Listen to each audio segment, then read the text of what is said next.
you very much. Please be seated, Mr. Secretary. Thank you very much.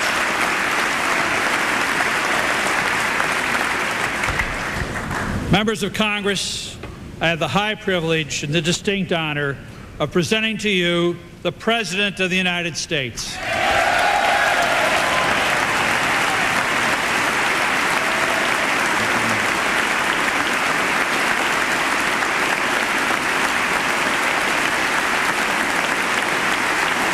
Thank you all.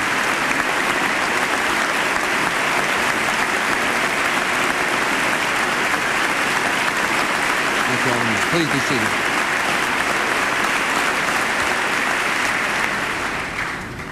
Mr. Speaker, Mr. President pro tempore, members of Congress, and fellow Americans. In the normal course of events, presidents come to this chamber to report on the State of the Union. Tonight, no such report is needed. It has already been delivered by the American people. We have seen it in the courage of passengers who rushed terrorists to save others on the ground. Passengers like an exceptional man named Todd Beamer. And would you please help me welcome his wife, Lisa Beamer, here tonight.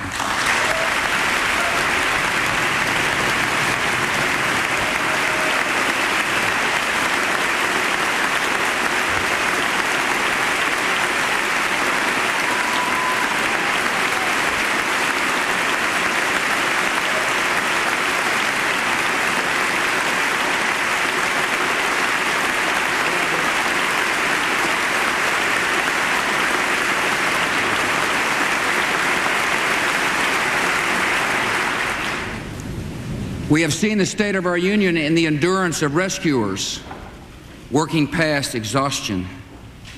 We've seen the unfurling of flags, the lighting of candles, the giving of blood, the saying of prayers in English, Hebrew, and Arabic. We have seen the decency of a loving and giving people who have made the grief of strangers their own. My fellow citizens, for the last 9 days, the entire world has seen for itself the state of our union, and it is strong.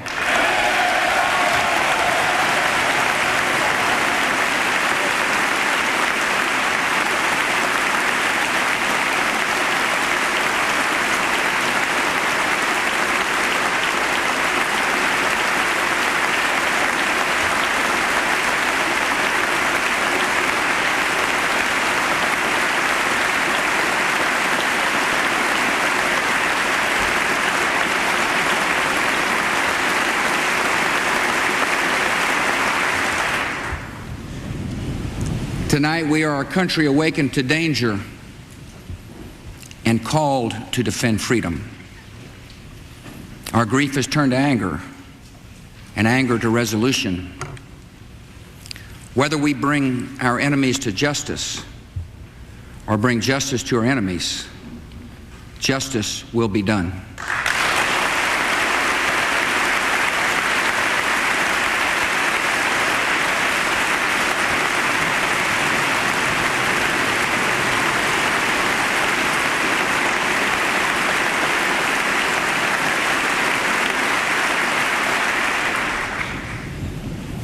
I thank the Congress for its leadership at such an important time.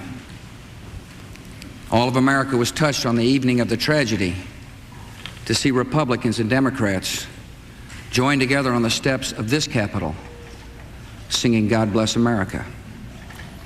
And you did more than sing. You acted by delivering $40 billion to rebuild our communities and meet the needs of our military. Speaker Hassert, Minority Leader Gephardt, Majority Leader Daschle, and Senator Lott, I thank you for your friendship, for your leadership, and for your service to our country.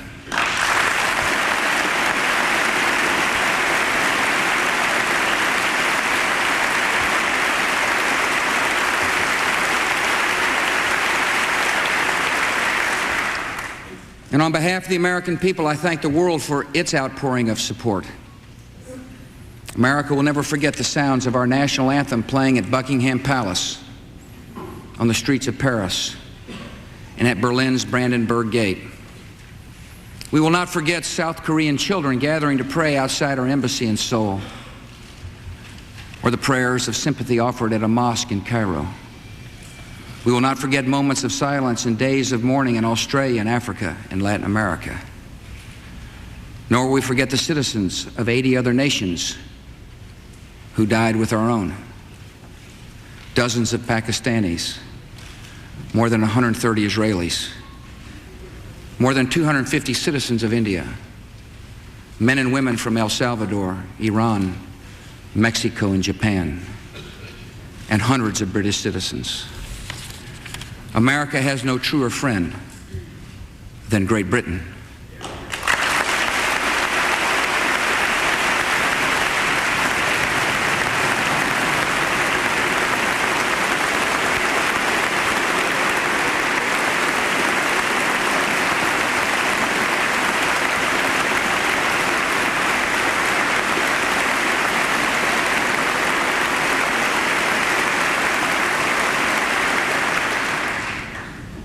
Once again, we are joined together in a great cause. So honored the British Prime Minister has crossed an ocean to show his unity with America. Thank you for coming, friend.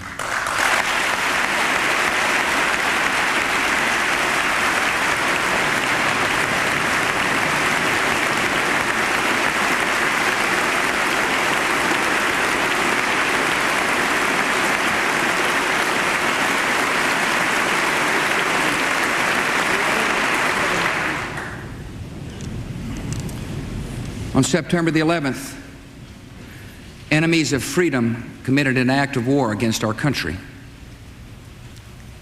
Americans have known wars, but for the past 136 years, they have been wars on foreign soil, except for one Sunday in 1941.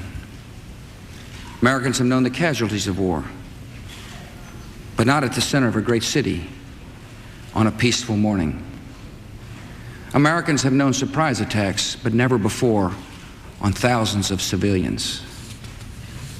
All of this was brought upon us in a single day, and night fell on a different world, a world where freedom itself is under attack. Americans have many questions tonight. Americans are asking, who attacked our country? The evidence we have gathered all points to a collection of loosely affiliated terrorist organizations known as Al-Qaeda. They are some of the murderers indicted for bombing American embassies in Tanzania and Kenya, and responsible for bombing the USS Cole. Al-Qaeda is to terror what the mafia is to crime, but its goal is not making money. Its goal is remaking the world and imposing its radical beliefs on people everywhere. The terrorists practice a fringe form of Islamic extremism that has been rejected by Muslim scholars and the vast majority of Muslim clerics, a fringe movement that perverts the peaceful teaching of Islam.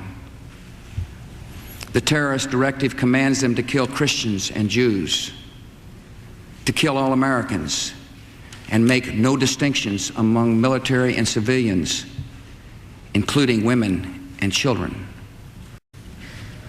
This group and its leader, a person named Osama bin Laden, are linked to many other organizations in different countries, including the Egyptian Islamic Jihad and the Islamic movement of Uzbekistan. There are thousands of these terrorists in more than 60 countries. They are recruited from their own nations and neighborhoods and brought to camps in places like Afghanistan, where they are trained in the tactics of terror.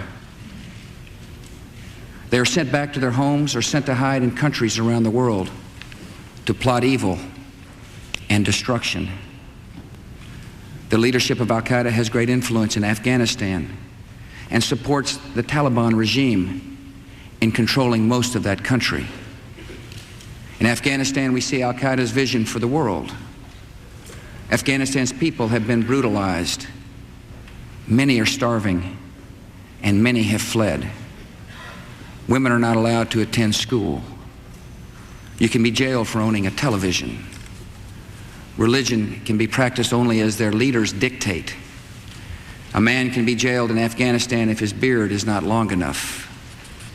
The United States respects the people of Afghanistan. After all, we are currently its largest source of humanitarian aid, but we condemn the Taliban regime.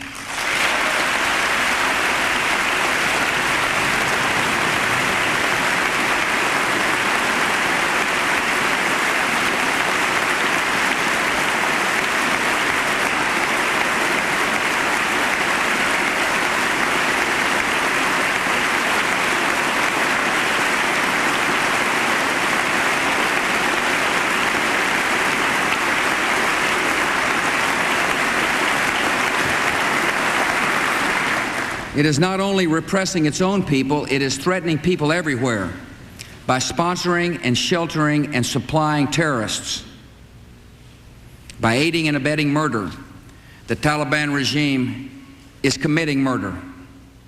And tonight, the United States of America makes the following demands on the Taliban. Deliver to United States authorities all the leaders of al-Qaeda who hide in your land.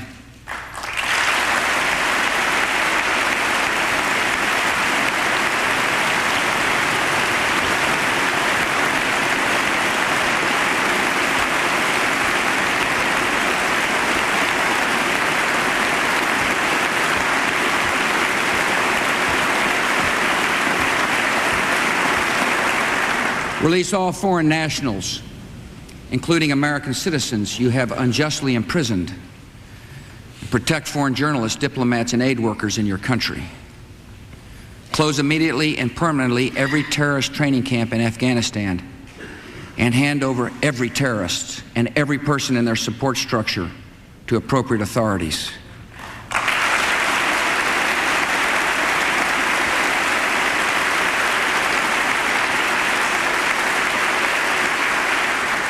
Give the United States full access to terrorist training camps so we can make sure they are no longer operating.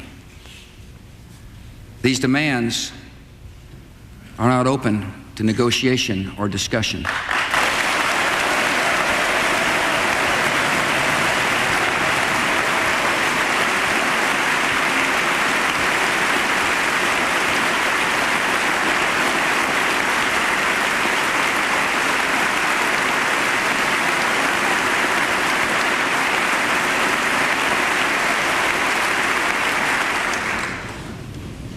The Taliban must act, and act immediately.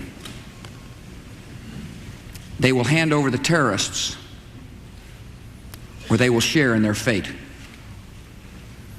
I also want to speak tonight directly to Muslims throughout the world. We respect your faith.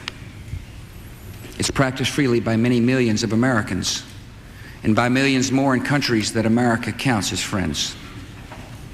Its teachings are good and peaceful. And those who commit evil in the name of Allah blaspheme the name of Allah. The terrorists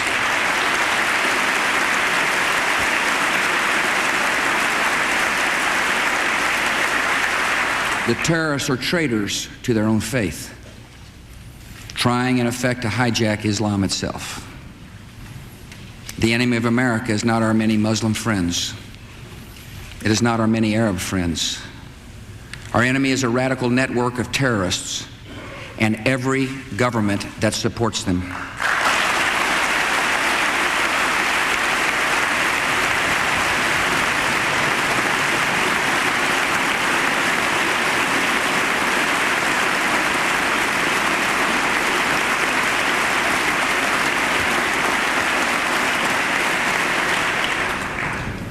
Our war on terror begins with al-Qaeda, but it does not end there. It will not end until every terrorist group of global reach has been found, stopped, and defeated.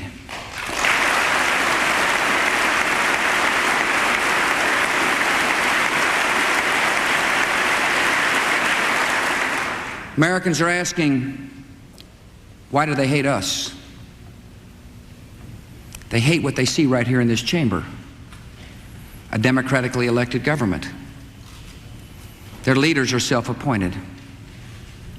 They hate our freedoms, our freedom of religion, our freedom of speech, our freedom to vote and assemble and disagree with each other.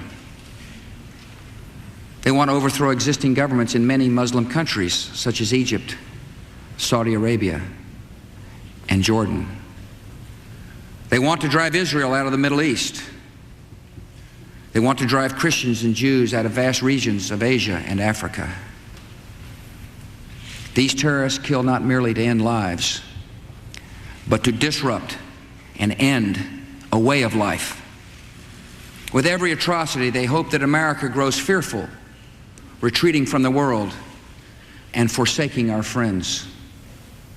They stand against us because we stand in their way. We're not deceived by their pretenses to piety. We have seen their kind before. They are the heirs of all the murderous ideologies of the 20th century. By sacrificing human life to serve their radical visions, by abandoning every value except the will to power, they follow in the path of fascism, Nazism, and totalitarianism. And they will follow that path all the way to where it ends, in history's unmarked grave of discarded lies.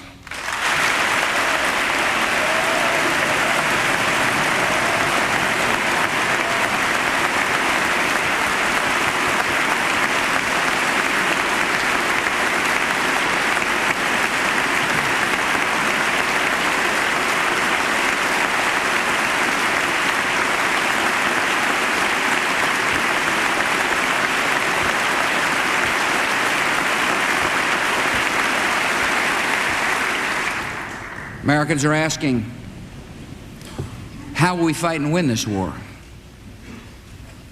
We will direct every resource at our command, every means of diplomacy, every tool of intelligence, every instrument of law enforcement, every financial influence, and every necessary weapon of war to the disruption and to the defeat of the global terror network. Now, this war will not be like the war against Iraq a decade ago, with a decisive liberation of territory and a swift conclusion. It will not look like the air war above Kosovo 2 years ago, where no ground troops were used and not a single American was lost in combat. Our response involves far more than instant retaliation and isolated strikes. Americans should not expect one battle, but a lengthy campaign, unlike any other we have ever seen. It may include dramatic strikes, visible on TV, and covert operations, secret even in success. We will starve terrorists of funding, turn them one against another, drive them from place to place, until there is no refuge or no rest. And we will pursue nations that provide aid or safe haven to terrorism. Every nation in every region now has a decision to make. Either you are with us or you are with the terrorists.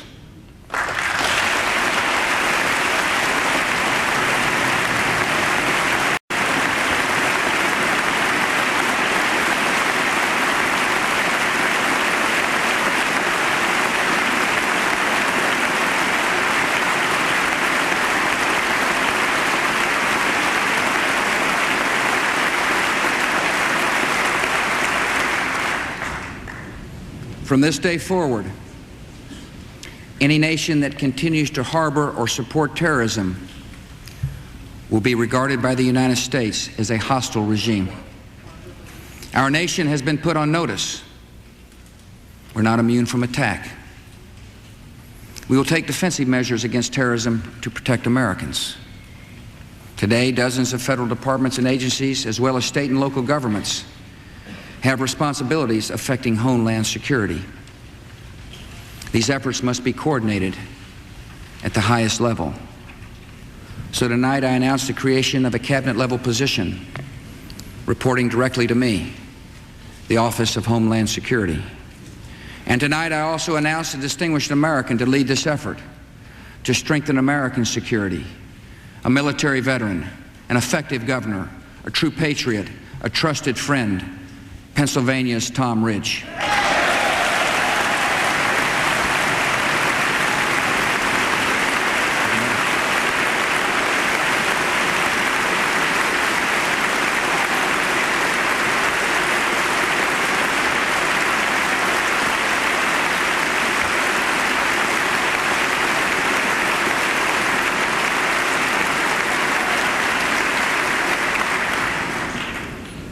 He will lead, oversee, and coordinate a comprehensive national strategy to safeguard our country against terrorism and respond to any attacks that may come. These measures are essential.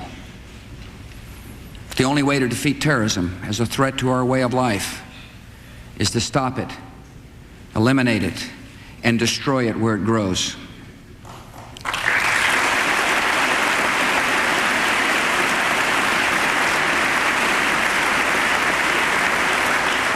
Many will be involved in this effort, from FBI agents to intelligence operatives to the reservists we have called to active duty. All deserve our thanks, and all have our prayers. And tonight, a few miles from the damaged Pentagon, I have a message for our military. Be ready. I've called the armed forces to alert, and there is a reason. The hour is coming when America will act, and you will make us proud.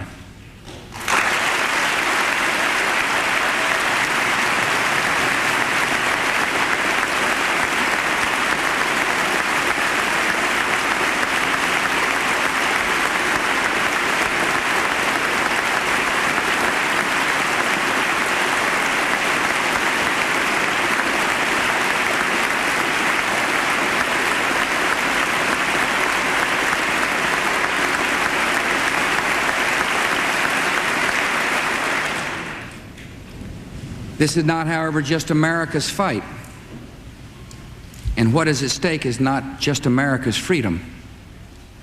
This is the world's fight. This is civilization's fight. This is the fight of all who believe in progress and pluralism, tolerance and freedom. We ask every nation to join us. We will ask and we will need the help of police forces, intelligence service, and banking systems around the world. The United States is grateful that many nations and many international organizations have already responded with sympathy and with support. Nations from Latin America to Asia to Africa to Europe to the Islamic world. Perhaps the NATO Charter reflects best the attitude of the world. An attack on one is an attack on all. The civilized world is rallying to America's side. They understand that if this terror goes unpunished, their own cities, their own citizens may be next. Terror unanswered can not only bring down buildings, it can threaten the stability of legitimate governments. And you know what? We're not going to allow it.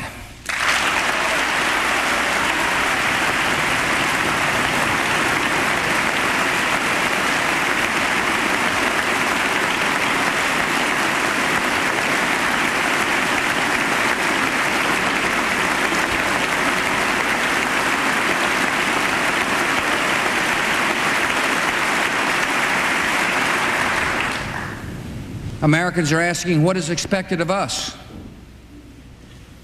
I ask you to live your lives and hug your children. I know many citizens have fears tonight, and I ask you to be calm and resolute, even in the face of a continuing threat. I ask you to uphold the values of America and remember why so many have come here. We're in a fight for our principles, and our first responsibility is to live by them. No one should be singled out for unfair treatment or unkind words because of their ethnic background or religious faith.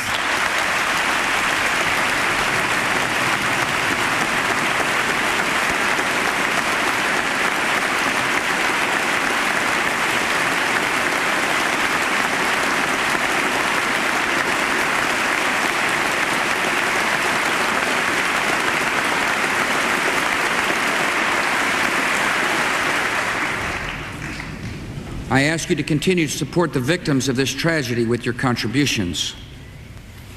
Those who want to give can go to a central source of information, libertyunites.org, to find the names of groups providing direct help in New York, Pennsylvania, and Virginia.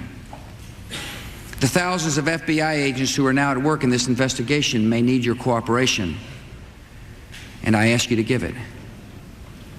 I ask for your patience with the delays and inconveniences that may accompany tighter security, and for your patience in what will be a long struggle. I ask your continued participation and confidence in the American economy. Terrorists attacked a symbol of American prosperity. They did not touch its source. America is successful because of the hard work and creativity and enterprise of our people. These were the true strengths of our economy before September 11th, and they are our strengths today.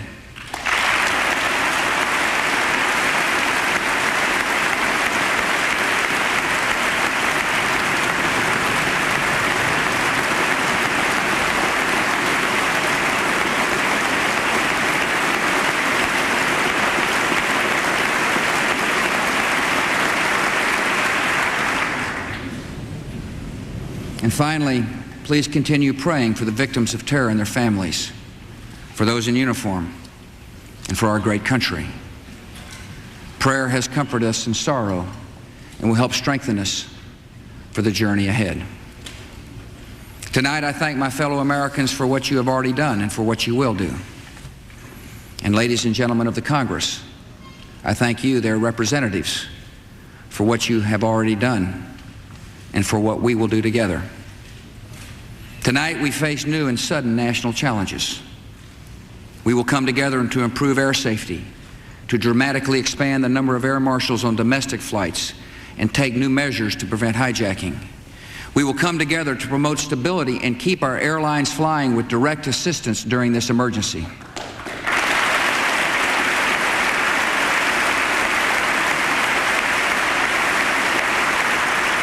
We will come together to give law enforcement the additional tools it needs to track down terror here at home.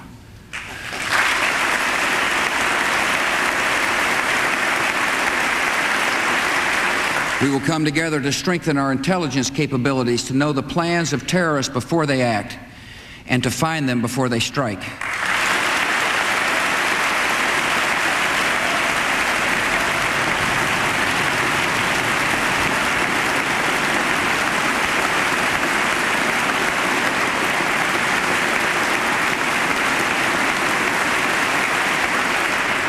We will come together to take active steps that strengthen America's economy and put our people back to work.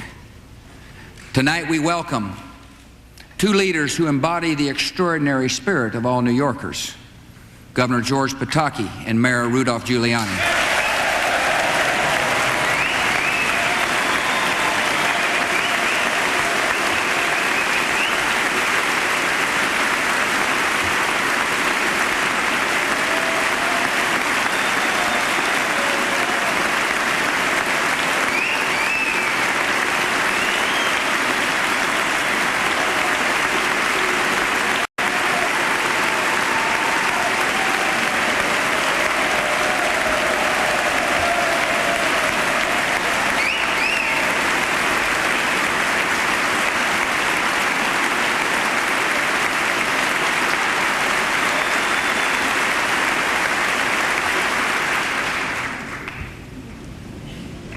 As a symbol of America's resolve, my administration will work with Congress and these two leaders to show the world that we will rebuild New York City.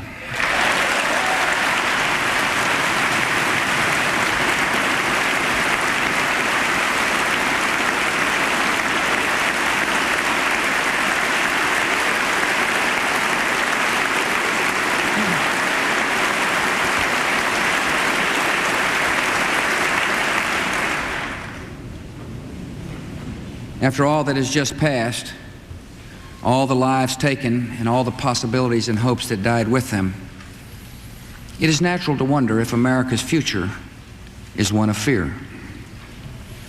Some speak of an age of terror. I know there are struggles ahead and dangers to face. But this country will define our times, not be defined by them. As long as the United States of America is determined and strong, this will not be an age of terror. This will be an age of liberty here and across the world.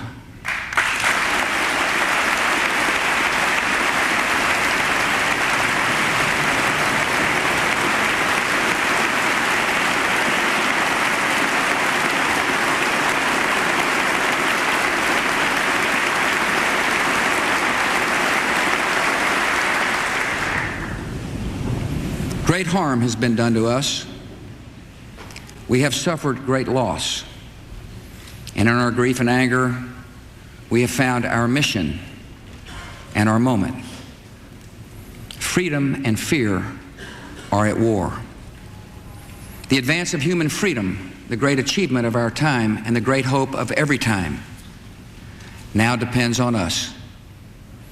Our nation, this generation, will lift a dark thread of violence from our people and our future. We will rally the world to this cause by our efforts, by our courage. We will not tire, we will not falter, and we will not fail.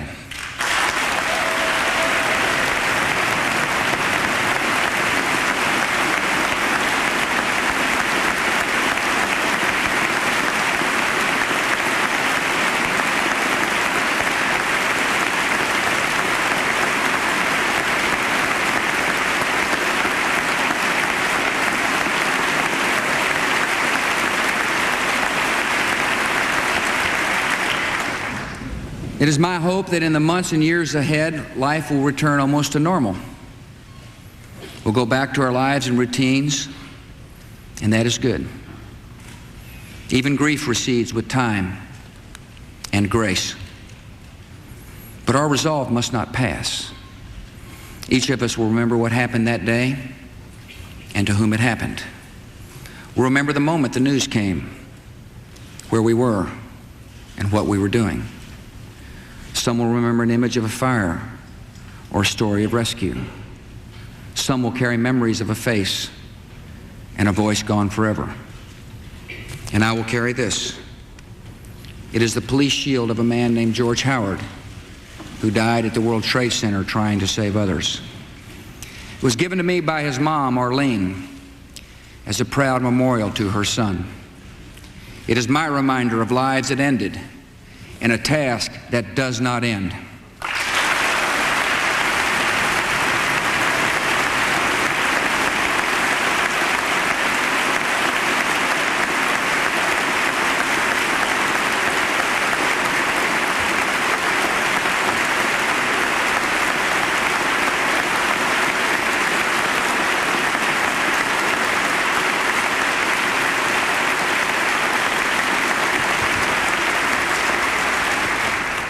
I will not forget the wound to our country and those who inflicted it. I will not yield. I will not rest. I will not relent in waging this struggle for freedom and security for the American people. The course of this conflict is not known, yet its outcome is certain. Freedom and fear, justice and cruelty have always been at war. And we know that God is not neutral between them.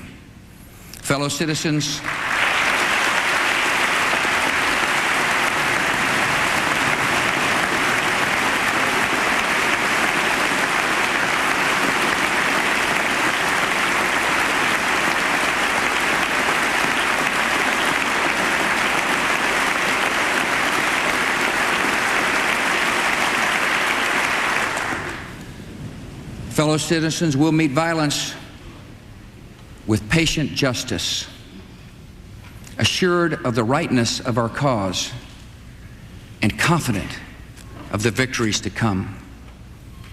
In all that lies before us, may God grant us wisdom, and may He watch over the United States of America.